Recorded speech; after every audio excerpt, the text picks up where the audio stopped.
Shalom. Silakan duduk kembali. Shalom. Sini siang kang wan se jui kong qi fa chai. Bo tang bao. Ya, kinh ni nang ta ita i nang ka wa thoi je hue ita le mok se kinh ni mo ke nang ang bao. Tapi ci ang bao si bai chu ni. Ta sio se ngai ha, le mo ki ha. Jadi yang tidak ngerti nggak apa-apa, anggap saja Pak Pendeta lagi sedikit dongeng. Baik Bapak Ibu, malam ini kita akan lanjutkan sebagaimana saya sampaikan pagi tadi. Sebab tahun 2024 jendela Allah terbuka, kita bisa melihat dan keputusan bagi kita mau berjalan dengan Tuhan atau kita mau berhadapan dengan Tuhan. Bukankah kita berkata demikian? Nimrod adalah orang yang gagah perkasa. Dan Alkitab saya katakan gagah perkasa, tidak masalah sih, semua kita harus gagah perkasa. Tapi yang jadi masalah adalah dia berhadapan dengan Tuhan. Dan orang yang berhadapan dengan Tuhan sebetulnya begini nih ngomongnya. Orang yang sok tahu, merasa dirinya hebat. Karena orang yang merasa diri hebat, maka ia akan menerima warisan juga dari si jahat. Sebab karena dari semula si jahat sudah menguasai alam semesta ini. Siapa yang merasa diri hebat, maka dia paling suka. Ini dia nih, konco saya, koalisi saya. Koalisi sehidup semati dia bilang. Lalu Nimrod dibawa untuk apa? Mendirikan menara Babel. Dan disitulah terjadi kekacauan dunia. Orang yang berhadapan dengan Tuhan adalah orang yang tanda kutip merasa dirinya hebat.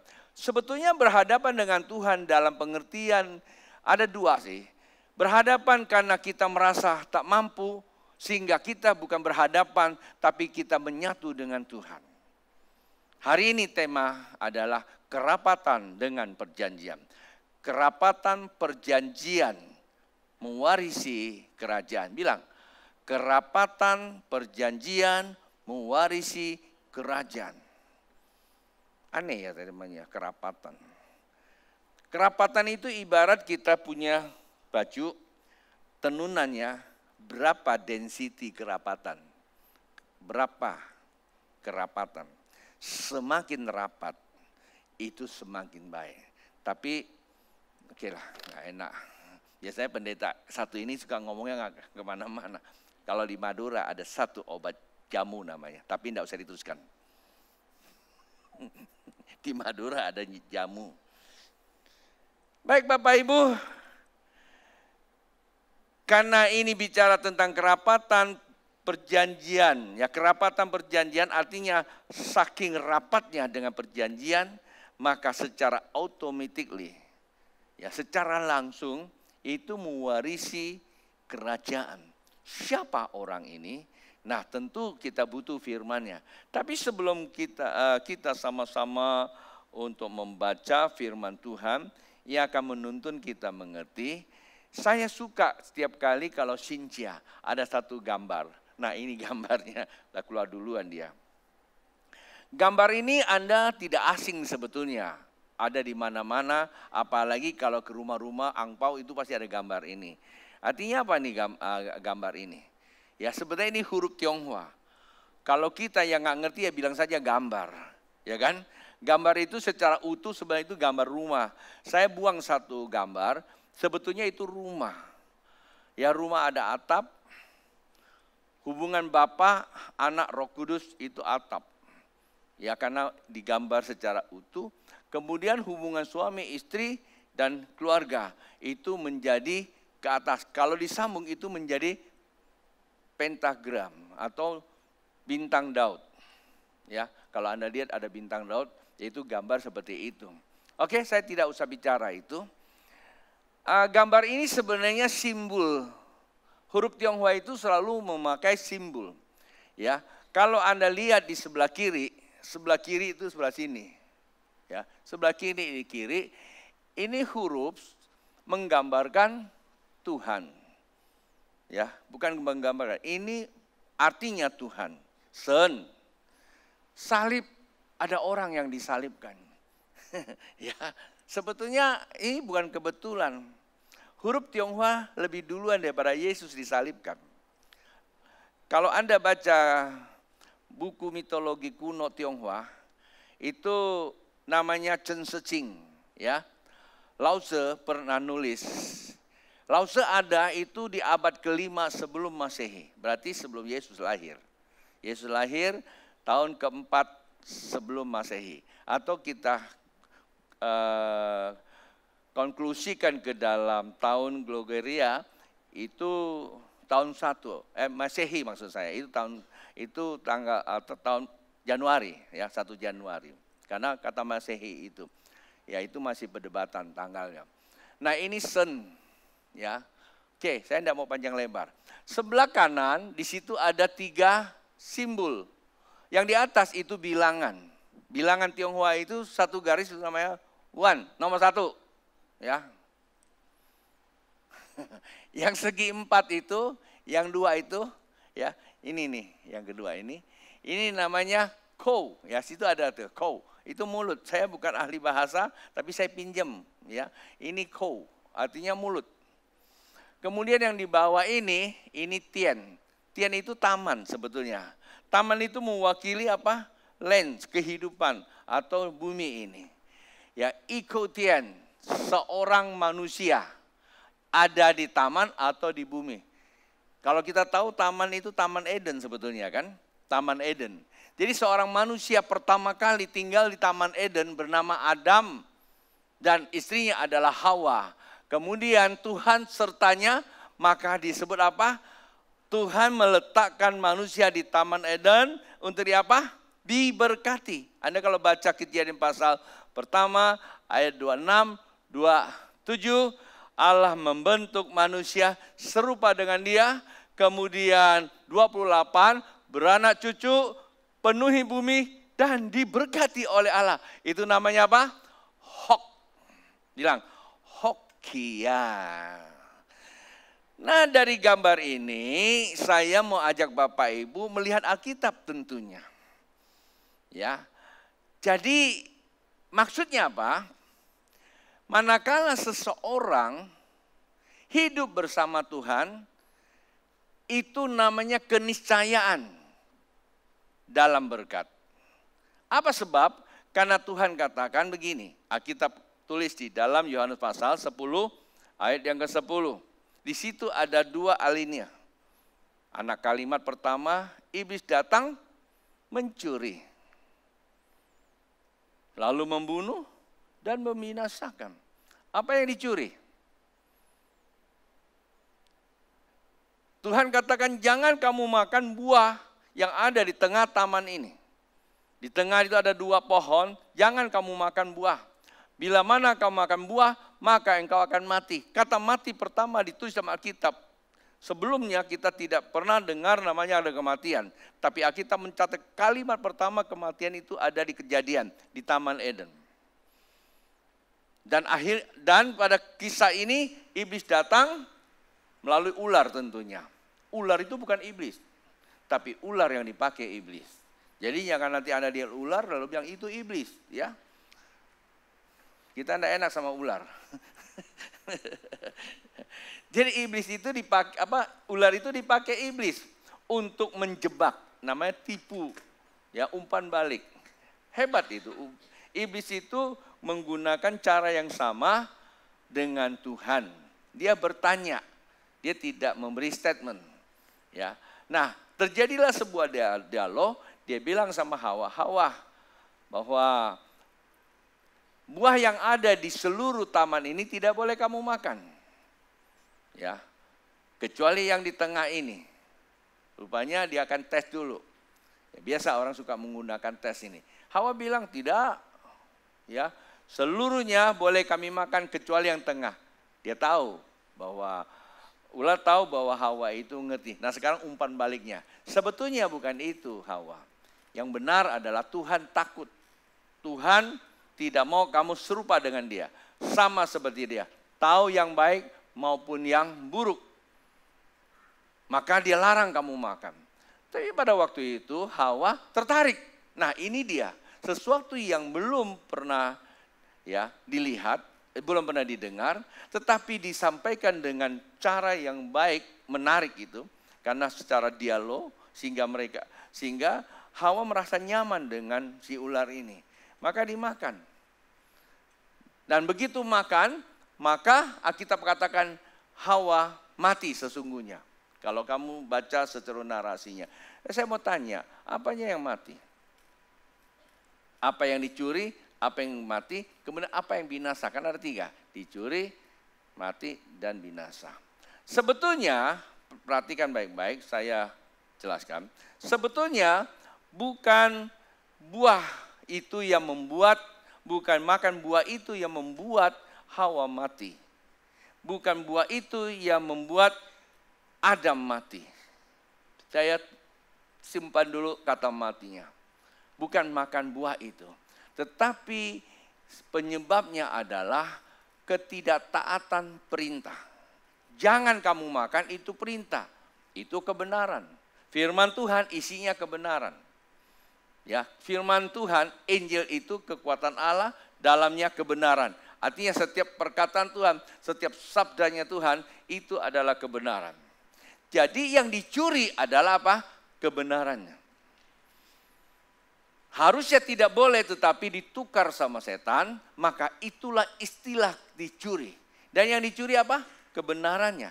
Kalau kebenaran dicuri, maka Anda tahu, Alkitab mencatat, kata mati di Kejadian, tetapi pertanyaan saya, pada saat Adam dan Hawa makan buah itu, apakah mati mereka? Enggak, hidup tuh, panjang umur.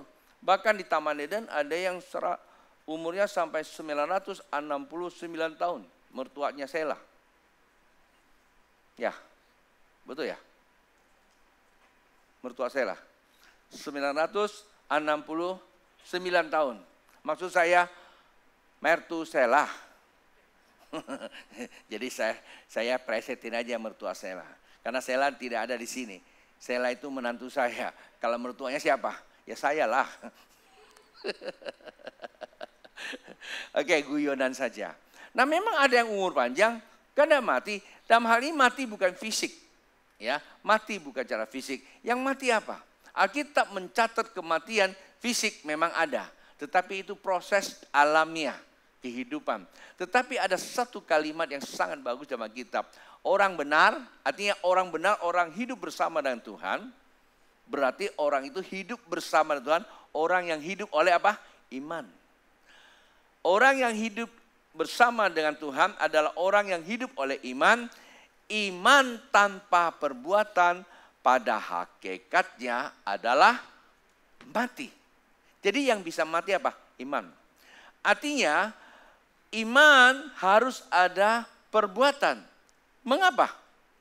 Karena iman merupakan ketaatan akan keyakinan.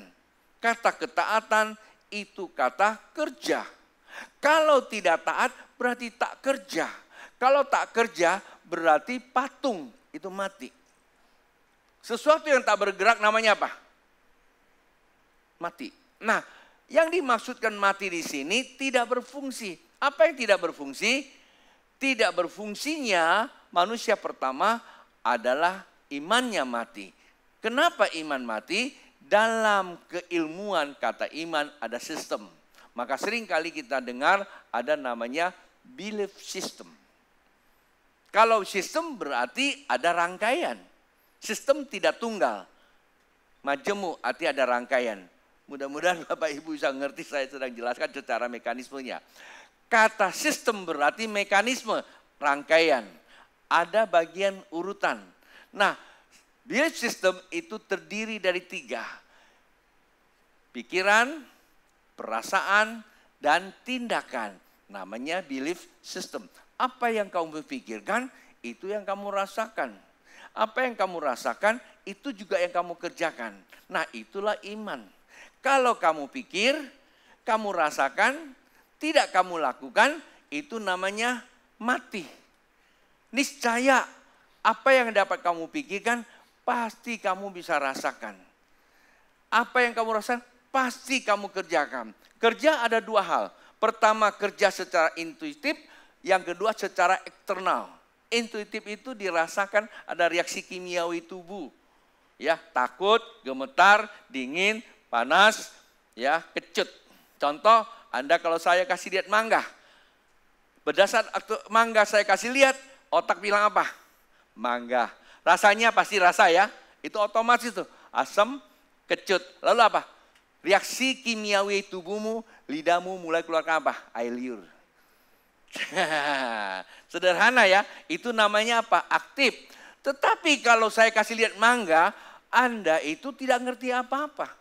Kalau saya cerita mangga sini, Anda sudah mulai merasakan, aduh ya rasanya enak banget maka ya. Tetapi kalau saya cerita sama orang bule, dia nggak ngerti. Karena bule nggak pernah, ya saya kira nggak semua orang bule ya. Ada yang ngerti mangga juga. Tapi ada orang bule kalau saya cerita mangga, dia nggak ngerti karena dia tidak tahu. Artinya apa? Di dalam otaknya tidak ada kebenaran itu. Jadi kalau saya cerita tentang Tuhan tidak ada yang punya reaksi, pastikan bahwa tidak ada kebenaran di dalamnya. Mungkin belum disampaikan, mungkin sudah tercuri oleh karena suatu pengetahuan lain. Oke? Itulah sebabnya dikatakan iblis datang untuk mencuri dan ketika kebenaran dicuri, imannya mati. Kalau iman mati, orang benar hidup oleh iman. Ketika orang benar tidak hidup dengan iman, berarti mati. Kalau mati, berarti binasa. Kenapa ada hidup kekal? Berarti ada mati kekal. Ya. Jadi orang yang punya iman, ini orang yang punya iman berarti bersama Tuhan. Setan datang untuk memisahkan Tuhan. Ya. Pagi tadi saya kasih ilustrasi, sore ini tidak perlu. Ya. Nah, kalau iman seorang manusia di Taman Eden tanpa iman, tanpa Tuhan, maka ini disebut hidup tapi mati. Ya, ada dua hidup. Dalam bahasa aslinya, satu disebut bios, yang satu zoe. Zoe itu hidup, imannya hidup bersama dengan Tuhan. Kalau bios, hidup tetapi tidak ada Tuhan. Ya, hidup tapi tidak ada Tuhan. Sesungguhnya kelihatan hidup tapi sesungguhnya mati. Nah, dari situlah kata bios ada namanya bioskop. Di bioskop semuanya hidup enggak? Hidup. Ya. Kita lihat Jackie Chan hidup. Bahkan kalau Jackie Chan makan durian, kita turut rasakan duriannya. Dulu ada satu iklan es bagio jual bakso. Ya, biasa ada itu. Begitu lagi dorong gerobaknya, ya, es bagio tangannya kesenggol sama apa itu, belangaknya itu panas. Copot-copot, dia bilang gitu kan. Bakso, cap mangkuk merah. Masih ingat ya itu ya. Terus ngebul gitu, begitu dibuka. Rasa kita pengen makan bakso kan. Coba Anda pegang di TV-nya, enggak ada. Hidup tapi mati ya. Nah, itu namanya bios. Sebetulnya ini menggambarkan manusia yang kehilangan iman atau manusia yang mati imannya kehilangan Tuhan. Bukan Tuhannya hilang. Dia kehilangan Tuhan. Tuhannya terpisah sama dia. Maka dia hidup di dalam kehidupan ini seperti zombie. Tidak ada kehidupan. Paham sampai di sini? Nah, orang yang tidak ada Tuhan, maka sesungguhnya dia hidup menuju kepada kebinasaan. Ya. Nah, kalimat alinea kedua ada kalimat katakan, aku datang supaya apa? Aku datang supaya kamu mempunyai hidup. Nah, kan tadi jawabannya kan? Jawabannya pasti ada kematian. Aku datang supaya kamu hidup, supaya kamu mempunyai kelimpahan. Nah, itu hoki itu, ya. Nah, itu baru hoki. Jadi kalau tadinya manusia di Taman Eden hilang ini, sekarang Yesus datang kembali berdiri bersama dengan kita. Ketika kita berjalan sama Tuhan, kita hidup. Bukan lagi bios tapi zoe, hidup yang sesungguhnya. Dan mempunyai apa? Segala kelimpahan. Itu namanya hoki. Nah, bagaimana supaya kita bisa memperoleh hidupnya Tuhan? Ada dua kalimat syahadat. Ya, kita punya juga. Yang pertama apa? Percayalah kepada Tuhan dengan segenap hatimu. Jangan mengandalkan apa? Pengertianmu. Nah, Kenapa pengertian ini begitu penting Tuhan catat itu? Karena Hawa kehilangan hidup disebabkan karena dia menggunakan pengertian yang ditawarkan oleh iblis. Percaya pada Tuhan, jangan menggunakan pengertian kita. Pengertian kita yang kita terima dari dunia ini sesungguhnya begitu syarat sekali dengan campur tangan iblis itu. Jadi terimalah firman Tuhan itu setulus hati kita. Itu yang pertama. Maka percayalah Tuhan dengan segenap hati, jangan mengandalkan pengertianmu. Dan kalimat yang kedua, syahadat yang kedua, namanya apa? Akuilah dia dalam segala lakumu. Maka Tuhan akan meluruskan jalan hidupmu sampai kepada perjanjian Tuhan adalah mewarisi kerajaan Allah. Dan itu tujuan akhirnya. Nah, kata akui dalam bahasa asli namanya yada. Yada, bilang yada. Apa itu yada? Yada itu kalau Anda lihat penerjemahan bahasa Indonesia, itu kata akui. Karena di dalam Amsal pasal 3 ayat 6, akui sebenarnya dalam bahasa asli, ya bahasa Ibrani namanya yada. Kurang kita paham. Tapi terjemahan di dalam Septuaginta bahasa Yunani disebut di sana namanya Ginesko atau Ginesis. Ya, artinya mengenal. Kata mengenal. Ya. Mengenal Tuhan. Jadi orang yang mengakui Tuhan sesungguhnya dia mengenal Tuhan. Tapi dalam bahasa Yunani, bahasa Ibraninya kata yada bukan sekedar hanya mengakui terjemahan bahasa Indonesia. Di dalam Kejadian pasal 4 ayat pertama itu juga ada kata yada. Ketika Adam bersetubuh dengan Hawa, maka lahirlah anak. Dan itu juga dengan kalimat yada. Arti yada di dalam terjemahan ada dua arti. Pertama mengakui, kedua apa? Bersetubuh. Nah, saya kembali lagi untuk Bapak Ibu, ingat baik-baik. Tanam di hati. Pada saat kita mengakui Yesus, pada saat kita percaya Tuhan, percayalah dalam hatimu, maka engkau dibenarkan. Roma 10 ayat 10. Percaya kepada Tuhan, percaya dalam hatimu, engkau dibenarkan. Mengaku dengan mulutmu diselamatkan. Kata mengaku di sini terjemahnya beda. Kata di sini namanya apa? Homologio. Ya, homologio. Homo itu bicara kehidupan. Homo sapien, makhluk hidup. Homo itu hidup, arti makhluk. Kemudian logio itu akar kata dari logos, mulut. Nah, ini dia. Ya, logos itu adalah logika, itu mulut, sabda. Kata logio itu adalah mulut mengaku Kristus Tuhan, maka engkau disatukan tubuh kita dengan Tuhan. Dengan mulut kita mengaku, maka kita telah dipersatukan dengan Tuhan. Disamakan dengan setubuh. Disamakan dengan perkawinan. Itulah sebabnya Tuhan itu mempelai pria, gereja itu mempelai wanita. Artinya suami itu menggambarkan Tuhan, istri menggambarkan gereja. Hubungan suami istri bukan sekedar hanya melahirkan anak, jatuh cinta, lalu dan sebagainya. Hubungan suami istri dalam Alkitab itu sedang membawa gambar Kristus dan punya tanggung jawab. Kalau Anda baca lengkap di situ, maka keterpisaan Tuhan digambarkan keterpisaan suami dan istri.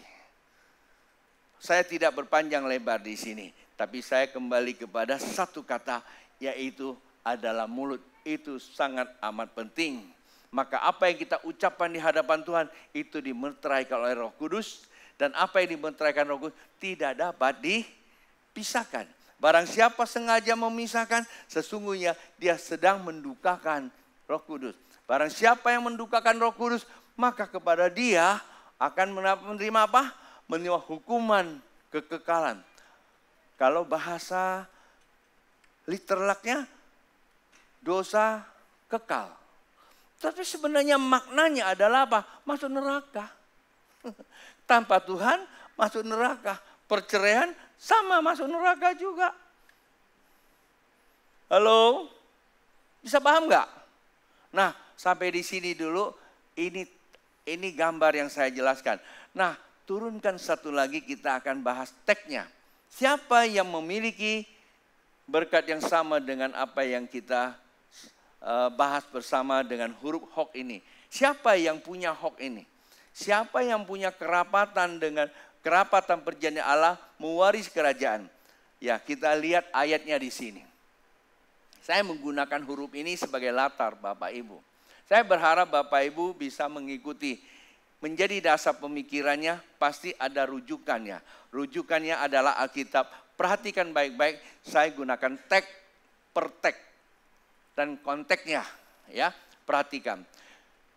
Teks pertama Kejadian pasal 26 ayat 24. Dan teks kalimat pertama dari alian yang pertama ini, Alkitab katakan, lalu pada malam itu Tuhan menampakkan diri kepadanya serta berfirman. Artinya Tuhan datang menampakkan diri kepadanya. Nya huruf kecil atau satu pribadi. Siapa pribadi itu? Pribadi itu nanti urutannya nanti kita akan lihat ya. Pribadi itu berkata begini. Akulah Allah ayah Abraham. Janganlah takut. Tuhan berbicara kepada siapa? Kepada satu pribadi. Siapa pribadi itu? Siapa? Pribadi itu memang tidak itu namanya. Kalimat ini tidak ada ya. Tidak ada. Teks ini tidak ada siapa namanya. Tapi teks ini cukup menjelaskan. Ada satu pribadi namanya apa? Anaknya Abraham. Karena dia berkata, akulah Allah ayahmu. Berarti dia bicara sama anaknya. Nggak mungkin bicara sama bapak kan? Ya. Ayahmu Abraham, anak Abraham. Bapak Ibu sebetulnya kalau sampai dengan ayat ini kita langsung bisa transposition juga. Ya, transposition artinya adalah bisa kita pindahkan makna pengertiannya. Sebetulnya Tuhan sedang bicara sama kita. Bukankah kita ini juga anak Abraham? Bilang sama sampingnya, Tuhan sedang bicara sama kamu loh. Kan kita ini kan keturunan Abraham kan? Dalam kerohanian kan? Bisa ya, bisa. Sebab aku menyertai engkau, aku memberkati engkau. Nah ini dia nama yada. Berjalan bersama Tuhan itu namanya hok. Ketika Tuhan menyertai kamu, maka engkau akan diberkati. Ya, siapa yang diberkati? Anak Abraham. Sebetulnya ini anak Abraham yang diceritakan adalah Ishak. Karena ini teksnya saya ambil hanya ayat. Memang saya potong. Tetapi saya tidak keluar dari konteksnya. Konteksnya cerita pewarisan. Maka saya menggunakan siapa yang mewarisi kerajaan yang dijanjikan Allah kepada Abraham. Ishak. Israel dan orang yang percaya. Teruskan lagi. Dan membuat banyak keturunanmu karena Abraham hambaku itu. Tapi kita tidak perlu ke kuburan Abraham. Karena Tuhan berbicara kepada Abraham. Abraham sesungguhnya bukan orang Yahudi. Abraham itu adanya di Ur Kasdim. Sebetulnya kalau kita membaca Alkitab, Abraham dan keluarganya mereka punya keyakinan atau kepercayaan pagan. Penyembah berhala juga. Kenapa Abraham bisa disayang oleh Tuhan? Karena Abraham itu adalah orang yang taat. Taat kepada Allahnya dia yang tidak dia kenal.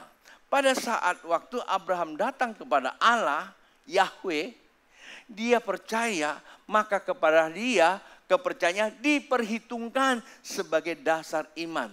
Maka Allah memberi perjanjian Perjanjiannya bukan kepada Abraham saja, tapi sampai kepada keturunan. Hari ini kita lihat bahwa Abraham keturunannya adalah Israel yang sudah berdiri sekarang ini. Bisa kita bayangkan sekian ribu tahun. Bisa membuktikan kita orang Indonesia 500 tahun yang lalu nenek moyang kita pun susah tahu. Ya kan? Saya bisa bahasa nasional. Saya tidak tahu nenek moyang saya bahasa apa. Kalau kita lihat beberapa kitab kuno yang ada di Belanda, itu dengan tulisan, ada tulisan Jawa, ada tulisan dengan hurufnya Jawa, ada Sangsekerta. Nenek moyang kita siapa kita tidak tahu. Yang kita tahu kita orang Indonesia. Nanti DNA kita dites, baru ketahuan dari mana asal kita. Grace Natali dites berapa persen dia dari dari Afghanistan. Lalu ada dari Tiongkok, ada dari Taiwan, dari mana-mana. Kenyataannya nggak tahu dia dari mana. Ini Grace Natali saya pernah baca waktu disampaikannya. Jadi kita tidak tahu kita. Tetapi kita tahu hari ini Israel yang sekarang ada, bahasanya sama, budayanya sama, agamanya sama. Yang dengan 3.000 tahun yang lalu. Apa yang diajarkan oleh Tuhan kepada Musa sampai hari ini sama. Ini luar biasa kan? Kenapa seperti itu? Tuhan pelihara sebagai gambar bahwa Tuhan peduli dengan umat manusia. Tuhan pakai satu orang bernama Abraham. Supaya berkat Abraham bisa datang kepada bangsa-bangsa Anda dan saya. Oleh karena kasih karunia Tuhan. Kita teruskan lagi. Keluar dari pemikiran itu sekarang. Kalau kita tahu bahwa kerapatan perjanjian Allah mewarisi kerajaannya. Lalu sikap dan perilaku apa yang harus kita perlihatkan? Perjanjian ini bicara absolut tapi tidak kelihatan. Karena memang dari nenek moyang kita sekian ribu tahun yang lalu lah. Lalu sikap perilaku kita bagaimana supaya kita perlihatkan bahwa kita itu pewaris. Nah, keluar dari pemikiran itu kita lihat Kejadian pasal yang sama ayat 25. Sesudah itu, artinya sesudah Tuhan berbicara, sesudah dia yadah, ngalami persekutuan kembali, ngalami pengenalan kembali, ngalami persetubuhan, tanda petik. Yadah. Memang betul, yadah di dalam kitab Imamat juga pernah dipakai sebagai kata penyembahan. Menyembah juga yadah. Ya. Karena itu, ya sesudah itu apa reaksinya? Nah, Ishak, nah baru namanya keluar. Ishak mendirikan mezbah di situ dan memanggil nama itu.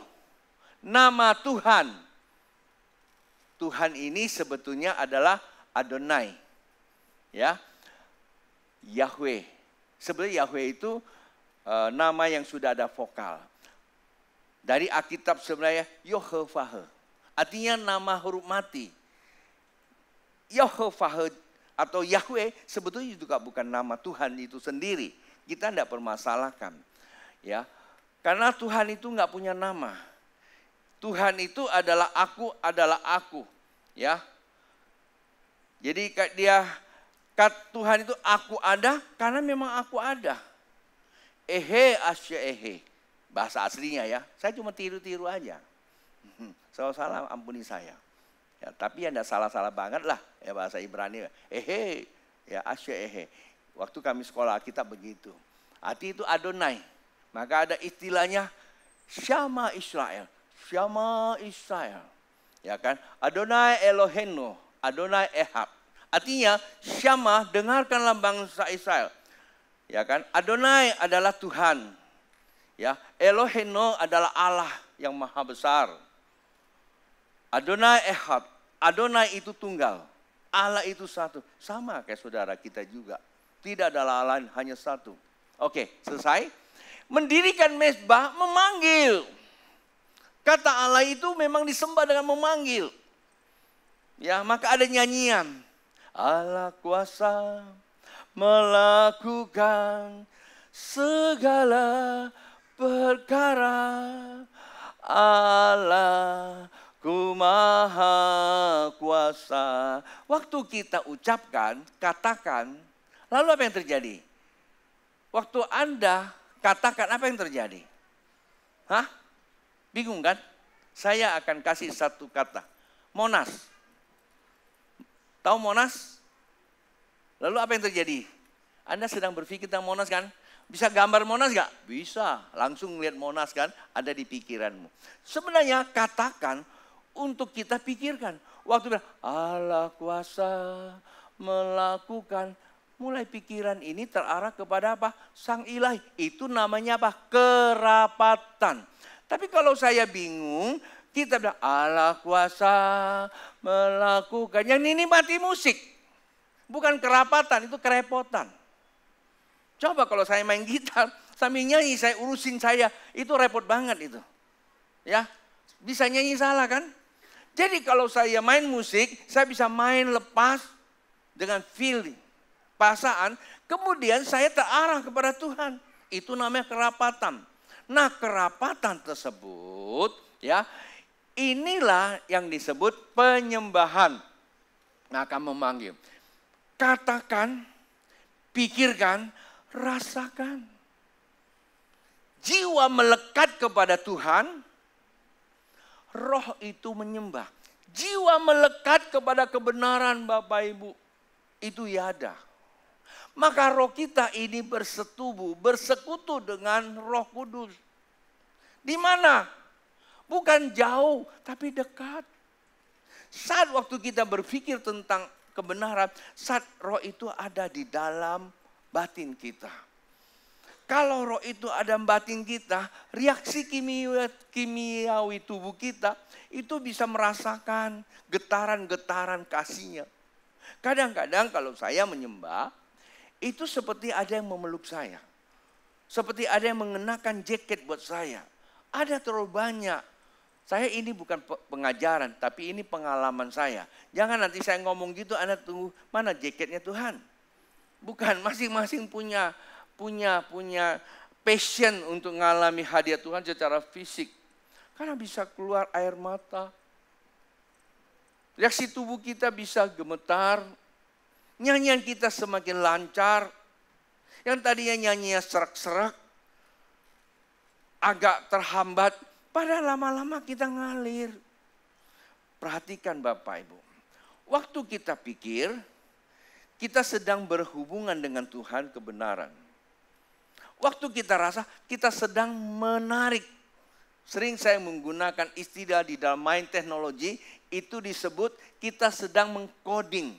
Coding itu kita merekam. Anda kalau buka apa itu, HP, kita suka download ya.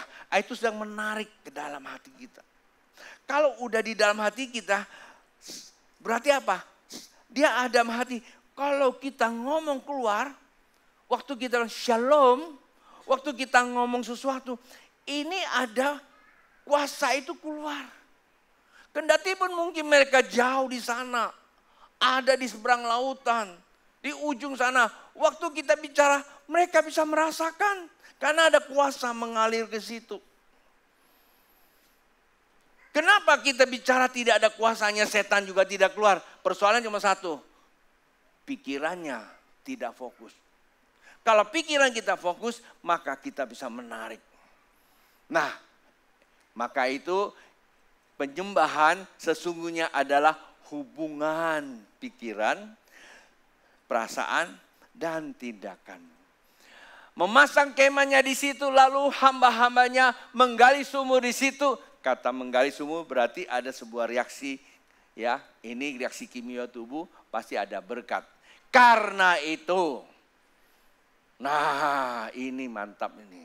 Setelah yang di atas, yang pertama, kemudian pemikiran yang kita pikirkan bersama, bahwa kalau kita tahu Tuhan bersama kita, kita yada sama Dia, maka kita melekat menyembah Dia. Lalu apa yang terjadi? Ya, kita lihat Kejadian pasal yang sama, tapi ini ayat 12 ya. Maka menaburlah Ishak di tanah itu dan dalam tahun itu juga dia apa? Ia mendapatkan hasil 100 kali lipat sebab ia diberkati Tuhan. Dari tadi juga aku tahu pasti ini semangat. Karena diberkati Tuhan. Bapak Ibu, kalau saya ceritakan narasi dari teks ini, satu ini. Sebetulnya pada masa itu dunia sedang dilanda bencana kelaparan. Tapi Ishak tidak kemana-mana. Di situ dia mana menabur. Kata menabur dalam artian yang benar dia bekerja. Apa yang dikerjakan dia tetap menghasilkan. Orang yang disertai Tuhan tidak pernah kenal namanya krisis. Di saat krisis sesungguhnya dia sedang mengalami berkat. Tahun 2024 bukanlah tahun baik-baik saja. Tetapi orang yang mewarisi kerajaan Allah pastikan dia akan diberkati Tuhan. Karena Tuhan mencukupkan dia.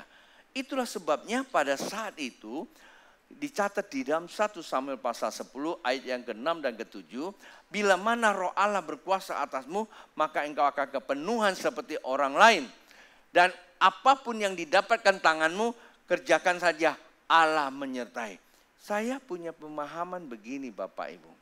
Kalau kita yada bersama Tuhan, artinya kita mempunyai kerapatan dengan Tuhan, kebenaran, roh memenuhi kita, maka kita bisa membalikkan keadaan.